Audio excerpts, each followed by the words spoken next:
जिले की हर खबर सबसे पहले आप तक पहुंचाने का वादा, बस यही है एक इरादा। आज ही लगाए अपना पद्मेश डिजिटल सेटअप बॉक्स। नमस्कार, आप देख रहे हैं पद्मेश 24/7 तरुण रिनायत के साथ। चलिए न्यूज बुलेटिन की शुरुआत करते हैं हेडलाइन से।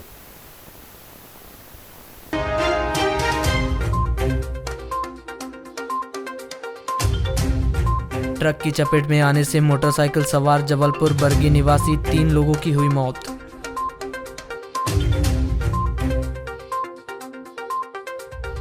महावीर जयंती और बाबा साहेब अंबेडकर की जयंती के पूर्व शुरू हुए विविध कार्यक्रम, गुरुवार को मनाई जाएगी जयंती। करोड़ों की संपत्ति और सांसारिक मोहमाया को त्याग कर वैराग्य की ओर चले सुराना परिवार के 3 सदस्य।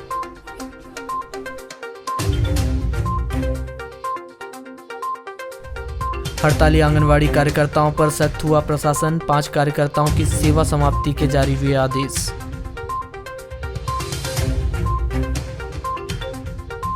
अनियमितता की भेंट चढ़ी जल जीवन मिशन योजना, लाखों रुपए खर्च करने के बाद भी स्कूलों में नहीं मिल रहा स्वच्छ जल।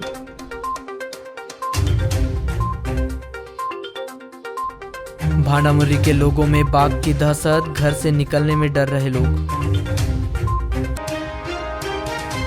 इस वर्ष विवाह समारोह की शुभ घड़ी का इंतजार कर रहे लोगों के लिए अच्छी खबर है, क्योंकि इस वर्ष 15 अप्रैल से शुभ मुहूर्त की शुरुआत हो जाएगी। 15 अप्रैल से 30 अप्रैल के बीच सिर्फ 5 दिनों को छोड़कर सभी दिन शुभ मुहूर्त है। वहीं अप्रैल के बाद मई, जून और जुलाई के महीनों में भी भरपूर शुभ मुहूर्त बताए गए हैं। वहीं अगस्त, सितंबर और अक्टूबर को छोड़कर फिर नवंबर और दिसंबर में विवाह के भरपूर मुहूर्त हैं। यदि इस वर्ष आप शादी, ब्याह, गृह प्रवेश या अन्य मांगलिक कार्यों के लिए सोच रहे हैं तो आपको शुभ मुहूर्त का ज़्यादा इंतजार नहीं करना पड़ेगा। वहीं इस वर्ष कोरोना की कोई पाबंदी भी नहीं है, जिसके चलते 2 वर्ष बाद पूरे अरमानों के साथ इस वर्ष शादियां सहित अन्य मांगलिक कार्य होंगे, जिसको लेकर बाजार पूरी तरह से तैयार है। वहीं शादी ब्याह के इस सीजन को देखते हुए अब खरीदारों का रुझान भी बाजारों की ओर बढ़ने लगा है। विवाह योग फाल्गुन और चैत्र के महीने में नहीं होते, वैशाख के महीने से विवाह का योग प्रारंभ होता है, जो कि ये 15 तारीख से सूर्य का राशि परिवर्तन होगा। सूर्य मेष राशि पर जाएंगे और उसके साथ ही यहाँ पर जो है विवाह कार्य प्रारंभ हो जाएंगे। प्रथम 15 तारीख को विवाह का मुहूर्त है और उसके बाद से फिर कंटिन्यू 15 जुलाई के आसपास तक जो है ये विवाह के मुहूर्त है। प्रदेश सरकार द्वारा 4 अप्रैल से समर्थन मूल्य पर गेहूं खरीदी कार्य प्रारंभ कर दिया गया है, परंतु जिले के कुछ सोसाइटियों में अभी तक खरीदी कार्य प्रारंभ नहीं किया गया है। वारासिवनी अंतर्गत व्रताकार सेवा सहकारी समिति वारासिवनी, जिसे गेहूं खरीदी केंद्र जिला प्रशासन के द्वारा निर्धारित किया गया है, वहां पर 10 दिन बीत जाने के बाद भी गेहूं खरीदी प्रारंभ नहीं की गई है, जिसमें स्लॉट बुक करने की प्रणाली से किसान परेशान नजर आ रहे हैं। तो वहीं जिला प्रशासन के द्वारा व्यापक तौर पर केंद्र में व्यवस्था नहीं दी गई है। ऐसे में केंद्र प्रभारी भी समर्थन मूल्य पर गेहूं खरीदी करने में असमर्थता बता रहे हैं। कुछ किसानों के द्वारा सोसाइटी में पहुंचकर गेहूं खरीदी की बात कही जा रही है, जिन्हें 20 अप्रैल के बाद स्लॉट दिया जा रहा है, जिसमें किसान स्लॉट बुक करवा रहे हैं, परंतु आक्रोश भी व्यक्त कर रहे हैं कि शासन यदि जल्दी खरीदी कर लेता है तो उनको समय पर भुगतान हो जाएगा, जिससे वह अपनी जरूरतों को पूरा कर पाएं, परंतु वर्तमान में वे अभी परेशान नजर आ रहे हैं। समस्या क्या है, पिछली बार जो SMS के द्वारा दिया जाता था, अब अपन ने वो तो करा लिए, अब इसमें लॉट बुक कराना पड़ेगा, फिर हमारी खरीदी लेट होगी तो हमको पैसे की आवश्यकता है, परंतु यहाँ बारदाने भी नहीं है। कब होती बिक्री, हमको तो आज 6 मई तक का दिया गया है। अब इसके पहले भी हमको कोई पैसों की आवश्यकता है तो हमको इंतज़ार करना पड़ेगा। क्या चाहते हैं आप?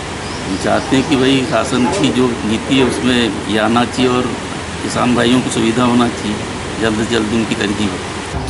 सर, इस साल जो अपना रबी उपार्जन वर्ष गेहूँ की खरीदी जो हो रही है उसमें अभी तक तो कोई किसान आ नहीं पाया। सरकारी हिसाब से तो 4 तारीख से खरीदी चालू हो चुकी है, पर जिस हिसाब से इस साल का जो खरीदी का स्तर दिख रहा है वो काफ़ी डाउन दिख रहा है और इस साल ऐसा लगता नहीं कि उस हर वर्ष की अपेक्षा इस साल खरीदी हो पाएगी।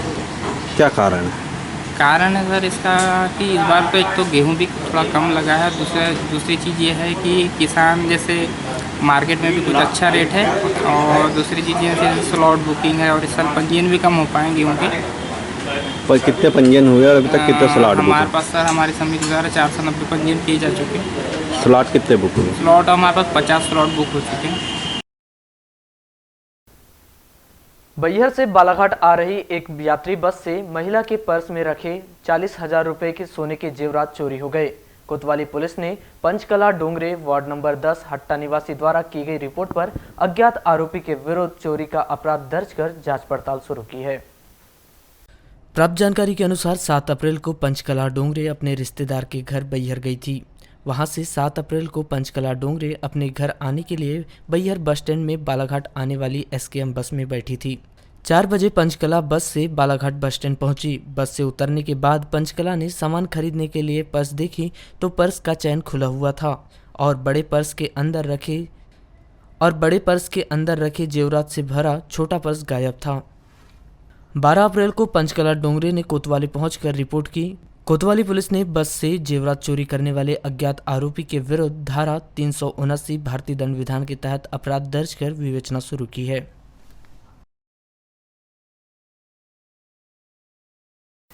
नगर के वार्ड नंबर 17 धनराज कॉम्प्लेक्स निवासी जैन समाज के एक परिवार द्वारा जैन भगवती दीक्षा ग्रहण किया जा रहा है और वहां यह परिवार 18 अप्रैल को दीक्षा लेने का मुहूर्त लेंगे। आपको बताएं कि बालाघाट जिले में अब तक जैन समाज के 32 लोगों के द्वारा जैन भगवती दीक्षा लिया गया है। वह इस बार जो भगवती दीक्षा लिया जा रहा है उसमें खास बात यह है कि एक ही परिवार के 3 लोग एक साथ जैन भगवती दीक्षा लेने जा रहे हैं। इसमें पति पत्नी और इकलौता पुत्र एक साथ में दीक्षा लेंगे। दीक्षा लेने वालों में स्वर्गीय इंद्रचंद सुराना के पुत्र राकेश सुराना, उनकी पत्नी लीना सुराना व उनका 11 वर्षीय पुत्र अमय सुराना शामिल हैं। ज्ञात हो कि अमन सुराना द्वारा हाल ही में कक्षा 5वीं की परीक्षा दी गई है। दीक्षा लेने वाले राकेश सुराना व उनकी पत्नी लीना सुराना का कहना है कि जैन भगवती दीक्षा लेने के लिए किसी पर कोई भी दबाव नहीं बनाया गया है। तीनों लोग अपनी स्वेच्छा से जैन भगवती की दीक्षा ले रहे हैं। वे लोग जैन संस्कृति से और गुरु भगवंतों से प्रभावित होकर यह दीक्षा लेने जा रहे हैं। ये जैन भगवती दीक्षा है और बचपन से हम लोग जैन धर्म से जुड़े हुए हैं, जैन साधु भगवंतों से जुड़े हुए हैं, साध्वी जी भगवंतों से जुड़े हुए हैं। और मुझे ऐसा लगता है कि मैंने जितना भी एजुकेशन अपनी लाइफ में लिया है, मैंने BSc माइक्रोबायोलॉजी किया, फिर graduate programme in creative teaching जो कि कैम्ब्रिज यूनिवर्सिटी से डिज़ाइन कोर्स था। इसके बाद मैंने अभी रिसेंटली प्ले थेरेपी में कोर्स किया जो भी UK का था। ये पूरी पढ़ाई करने के बाद और भी छोटे छोटे बहुत सारे कोर्स किए लाइफ में और जैन धर्म को भी पढ़ा। तो हमेशा मुझे ये एहसास हुआ कि जितनी गहराई से तत्वों को और कॉन्सेप्ट्स को जैनिज्म में समझाया जाता है, आज क्या मॉडर्न एजुकेशन भी उसकी बराबरी नहीं कर सकता। तो ये दीक्षा जो ले रहे हैं मैडम, तो बस इसीलिए जिसने सच्चा मार्ग दिखाया, जिस चीज को पढ़ के हम सुखी हो रहे हैं, हाँ। जिस चीज को जान के हम शांति से जीना चाहते हैं। हर आदमी सुख चाहता है, हर कोई सुख चाहता है जीवन में, राइट। आप सुख चाहते हो, मैं सुख, मतलब एक चींटी भी चल रही है तो वो भी अपने आप को सुखी करना चाहती है। तो जिसने मुझे सुखी होने का मार्ग बताया, मैं उसी का मार्ग अपनाना चाहती हूँ। इस दीक्षा में मैडम क्या क्या त्याग करना पड़ता है और कैसे जीवन जीना होता है इसमें? इस दीक्षा में अपनी आत्मा को अपनाना पड़ता है, गुरु भगवंतों के आज्ञा में, उनकी निश्रा में रहकर अपनी आत्मा की साधना करना पड़ता है।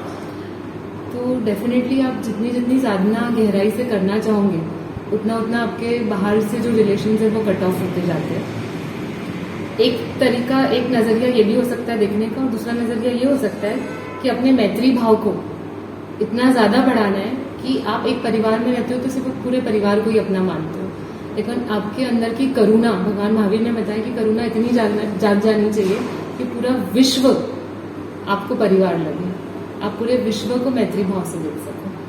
तो ये एक पार्ट है उसका। और उसके बाद जो हम ये जन्म मरण का जो चक्कर हमारा लगातार चलते जा रहा है अनादिकाल से, कई काल से हम ऐसे भटकते जा रहे हैं।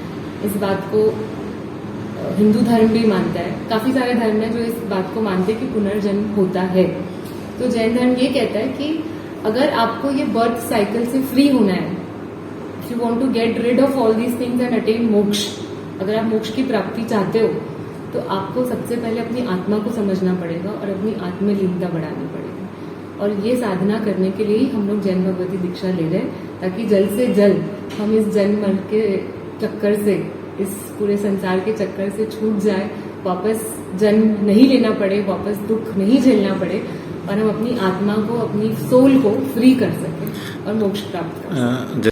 वहीं चर्चा के दौरान राकेश सुराना ने बताया कि वर्ष 2015 में यहाँ चौमासा हुआ था, जिसमें परम पूज्य आध्यात्म योगी महेंद्र सागर जी महाराज द्वारा काफी ज्ञानवर्धक प्रवचन दिए गए थे, जिससे वे लोग प्रभावित हुए। रिश्तेदारों और परिवार के लोगों द्वारा काफी समझाया गया कि यह रास्ता बहुत कठिन है, बहुत कष्ट सहना पड़ेगा, लेकिन हम सभी लोग अपने फैसले पर अडिग हैं और सांसारिक सुख त्यागना चाहते हैं।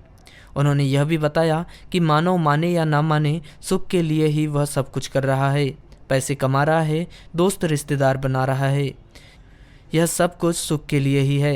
लेकिन पूरे जीवन भर का आकलन करें तो संघर्ष का पड़ला ही भारी मिलेगा, सुख का नहीं। देखिए क्या है, दीक्षा अभी जो लेने का हमने विचार बनाया है, उसकी जो नींव है, उसका जो बीज है, वो हमारे अंदर बचपन से ही है। मेरी छोटी बहन, जिनको हम सांसारिक रूप में नेहा कहते थे, वो अभी परम पूज्य मणिप्रभा श्री जी के पास सौम्य निधि जी के नाम से वो रहती हैं। उनकी दीक्षा 2008 में हुई थी। उसके पश्चात मेरी माता जी 2017 में परम पूज्य प्रज्ञा श्री जी महाराज साहब के पास बालाघाट में जिनकी दीक्षा हुई, जिनका देवलोक में भी बालाघाट में ही हुआ, जिसे पूरे बालाघाट ने देखा है अपनी आंखों से। तो ये जो संस्कार है, ये जो दीक्षा के संस्कार जो हमारे अंदर जो है, वो लगभग बचपन से ही, जिनका आज ये मैं कहूँगा कि एक वृक्ष जो बन गया है, वो बचपन के ही संस्कार है। जैसे कि कहते हैं भैया कि जब ये दीक्षा लेते हैं तो यहाँ से अपनी चल अचल संपत्ति होती है, उसका फिर क्या करेंगे आप? देखिए, संपत्ति का तो ऐसा है कि अब जो है हमारे पास, उसको लगभग हम दान करके ही जाएंगे। तो भैया छोटा बच्चा भी है आपका, नन्हा 10 साल का, क्या इनकी भी इच्छा हुई या कभी आपके चाहे रिलेटिव कहे या घर वाले, क्या इन्होंने कभी मना नहीं किया कि इतना बड़ा फैसला मत लीजिए, या ऐसा कुछ भी आया होगा? देखिए, बच्चे की बात ऐसा है तो जैन धर्म में कहा गया है कि दीक्षा लेने की कोई उम्र नहीं है। ये क्या होता है, एक अंदर की प्रोसेस है। जैसे कि हम अपने बच्चे को, हमने भी बचपन से जैसे हमारे माता पिता ने हमें ढाला है, हमने भी उसको वैसे ही संस्कार देने की कोशिश की है। उसे हमने जैनिज्म के बारे में बताया, समझाया कि ये ऐसी, हमने उसके सामने दोनों चीज़ें रखी, ये है जैनिज्म और ये अपने को करने में सही है और ये गलत है। आपको क्या करना है, ये हमने उसका फैसला है कि आपको क्या करना है। हमने उसके साथ कभी ज़बरदस्ती ये नहीं किया कि तेरे को ऐसा ही करना पड़ेगा या तेरे को वैसा ही करना पड़ेगा, लेकिन उसने खुद ने अपनी चॉइस से उस चीज़ को चुना, उसको अपनाया और उसके साथ उसको रहने में मज़ा भी आता था। यह मामला खैरलांजी तहसील के अंतर्गत आने वाले ग्राम पांद्रा का है, जहां वर्ष 2000 में कटंगी जामुनिया बांध फूटने के चलते ग्राम पांद्रा माध्यमिक शाला स्कूल का खेल मैदान नदी में तब्दील हो गया था।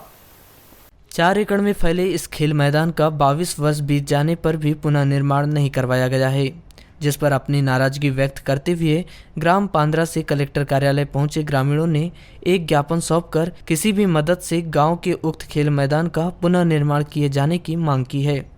सन 2000 में जमुनिया बांध कटंगी विधानसभा क्षेत्र का टूटने से जो पांद्रा होती है नदी, चेन्नई नदी बहते आती है, उसमें हमारे जो बच्चों का खेल मैदान था, सन 2000 में नदी में बाढ़ आने के कारण, जमुनिया के टूटने के कारण नदी में वो तब्दील हो गया और उबड़ खाबड़ हो गया। तब से हमारे यहाँ के प्रतिभाशाली जो बच्चे हैं, खेल कूद से, ऊंची कूद, दौड़ कूद से वंचित है।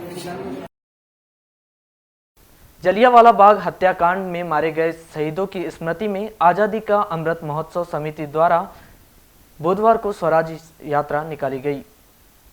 यह स्वराज यात्रा नगर के जटाशंकर त्रिवेदी स्नातकोत्तर महाविद्यालय से प्रारंभ हुई, जो कालीपुतली चौक, अवंतीबाई चौक, जय स्तंभ चौक से अंबेडकर चौक होते हुए वापस पीजी कॉलेज में पहुंचकर समाप्त हुई।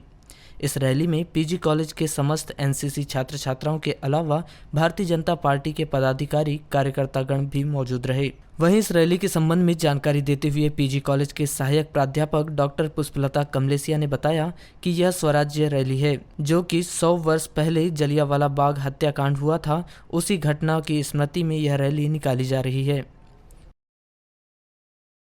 अपनी मांगों को लेकर 16 मार्च 2022 से अनिश्चितकालीन हड़ताल कर रही आंगनवाड़ी कार्यकर्ताओं के कारण आंगनवाड़ी की सेवाएं प्रभावित होने एवं आंगनवाड़ी के संचालन में गंभीर लापरवाही बरते जाने के कारण 5 आंगनवाड़ी कार्यकर्ताओं की सेवाएं तत्काल प्रभाव से समाप्त कर दी गई है।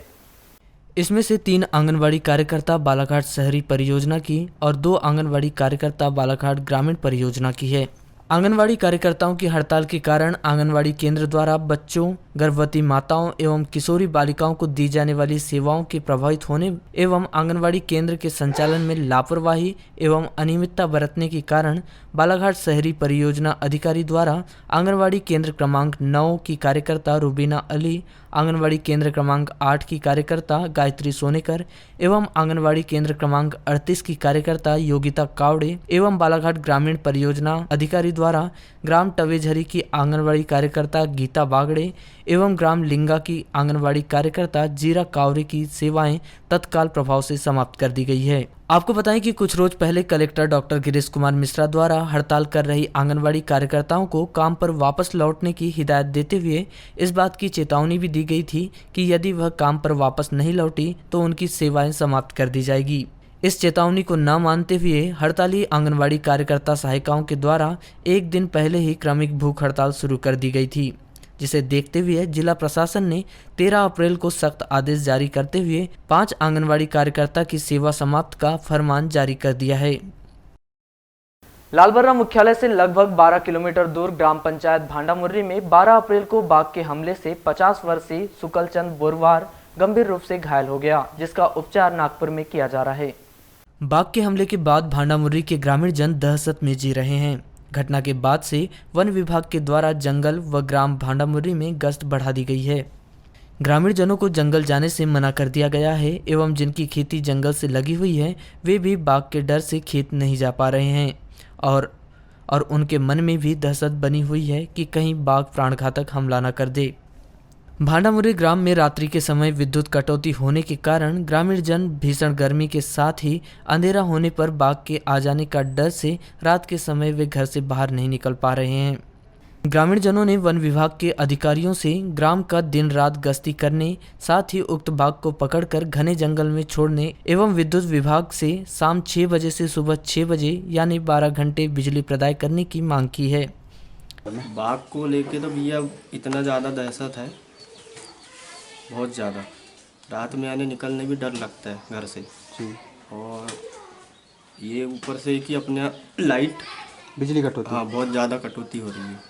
तो रात में कितने समय कितने घंटे बिजली मिलती है आप लोगों को? रात को तो लगभग 4 से 5 घंटा रहती है बस। अच्छा। उसके बाद कभी 1 घंटे के लिए काटेगा, कभी 2 घंटे के लिए। बाघ को लेकर के यहाँ पे गांव में काफ़ी दहशत बनी हुई है, क्योंकि शाम को भी आ जा रहा है। जैसे हमारे 1 किलोमीटर दूर बिरोली टोला है, वहाँ पे 1 सप्ताह पहले शाम में भी बाघ आ गया था, तो फिर आग वाग लगा करके बाघ को थोड़ा दूर किया गया।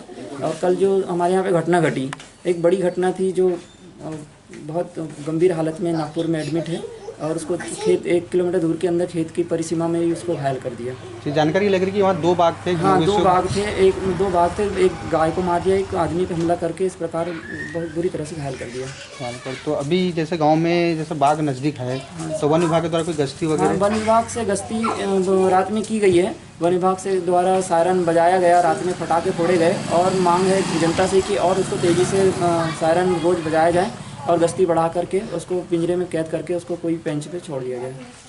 और यहाँ बिजली की बहुत समस्या और आए दिन जानवर और प्राणी जो है वो बहुत परेशान करती है। तो हमारी मांग ये थी कि हमको शाम 6 बजे से 6 बजे तक बिजली मिल जाए तो ज़्यादा अच्छा है। तो बिजली नहीं मिल पा रही है अभी? नहीं, बिजली नहीं मिल पा रही है, बहुत कटौती है। अब वो क्या हर 5 मिनट 10 मिनट में काटते रहता है बिजली। तो रात में 2-3 बार ऐसी काट देता तो 2-3 घंटे ले लेता है। तो अपने को लगभग 6-7 घंटे मिल जिस तरह पाते से परेशानी होती है, जैसे गर्मी भी लग रही है और फिर अंधेरा रहता है, तो फिर जानवर भी आते हैं क्या? जी गर्मी तो होती है, लेकिन कैसा है कि ये जानवर जानवरों से डर लगता है, इधर उधर जाने, खेत बाड़ी भी जाना पड़ता है। तो जैसे अभी खेत जा रहे हैं कि नहीं लोग अभी? नहीं, अभी कम ही कर दिए, अब कल से तो और ज़्यादा ही कम कर दिए। अभी पिछले बार तो कैसा जो हुआ था हमारे यहाँ कुआर में हादसा हुआ था, तब तो कुछ कम ही कर दिए थे आना जाना, जंगल भी नहीं जा पा रहे। विश्व वंदनीय शासन नायक भगवान महावीर स्वामी जी का 2621वां जन्म कल्याणक महोत्सव 14 अप्रैल को भक्तिमय माहौल के साथ मनाया जाएगा। तपस्वी सीतराजी मसा, गुरु भगवंत युवाचार्य, महेंद्र ऋषि जी मसा, आदि ठाणा एवं सम्मति जी मसा के पावन निसरा से मनाए जाने वाला भगवान महावीर जन्म कल्याणक महोत्सव में प्रातः 5:30 बजे महावीर भवन से प्रभात फेरी निकाली जाएगी, जिसके बाद प्रातः 7 बजे महावीर चौक पर ध्वजारोहण, प्रातः 8:30 बजे पार्श्वनाथ भवन में गुरु भगवंतों का प्रवचन, प्रातः 9:15 में पार्श्वनाथ भवन से भगवान महावीर की शोभा यात्रा निकाली जाएगी, जो शहर से होकर गुजरेगी। दोपहर 2:30 बजे से 3 बजे तक सामूहिक आराधना, शाम 4 बजे से नगर के 5 स्थलों में महावीर इंटरनेशनल द्वारा प्याऊ का उद्घाटन किया जाएगा। इसी दिन 7 बजे से जयपुर के प्रसिद्ध गायक राजीव विजयवर्गीय की सुमधुर आवाज में भव्य गीत भजन संध्या का आयोजन कृषि उपज मंडी इतवारीगंज में किया गया है। यह मामला कोतवाली क्षेत्र के अंतर्गत आने वाले ग्राम छोटी कुम्हारी का है, जहां घरेलू विवाद को लेकर एक ही परिवार के 2 पक्ष आपस में भिड़ गए और चली लाठी और पत्थर से 2 महिलाएं सहित 4 लोग घायल हो गए।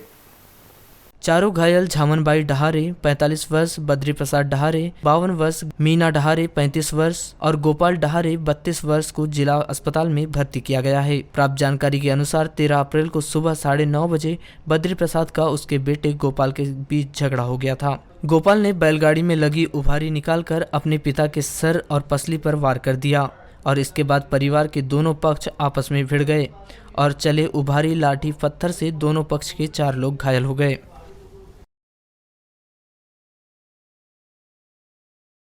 राज्य शिक्षा केंद्र से मिले निर्देशों के तहत हाल ही में संपन्न कराई गई कक्षा 5वीं, कक्षा 8वीं की परीक्षा उत्तर पुस्तिकाओं का मूल्यांकन कार्य गुरुवार से शुरू किया जाएगा।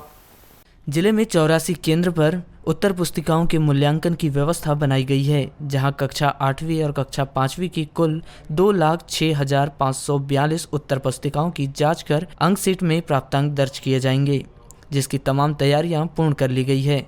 जहां विभागीय अधिकारियों के द्वारा 15 दिनों के भीतर मूल्यांकन का कार्य संपन्न कर लिया जाएगा एवं अप्रैल के अंत तक रिजल्ट तैयार कर लेने और मई के पहले सप्ताह में रिजल्ट घोषित किए जाने की संभावनाएं जताई जा रही है। आपको बताएं कि वर्ष 2009 के बाद कक्षा 5वीं, कक्षा 8वीं परीक्षा बोर्ड पैटर्न के आधार पर ली गई है, जहां इस वर्ष रिजल्ट बोर्ड पैटर्न के आधार पर तैयार किया जाएगा। 890 विद्यार्थी हैं। कक्षा 5वीं में अध्ययनरत विद्यार्थियों के 4 विषय के प्रश्न पत्र होते हैं तथा कक्षा 8वीं में अध्ययनरत विद्यार्थियों के कुल 6 प्रश्न पत्र होते हैं। इस प्रकार कुल 41,189 विद्यार्थी हैं और लगभग 5वीं की कुल उत्तर पुस्तिकाएँ 81,196 तथा अनुमानित तौर पर है तथा कक्षा 8वीं की कुल 1,25,340 उत्तर पुस्तिकाएँ होंगी, जिनका मूल्यांकन कार्य शीघ्र ही 12 या 13 अप्रैल से प्रारंभ किया जाएगा।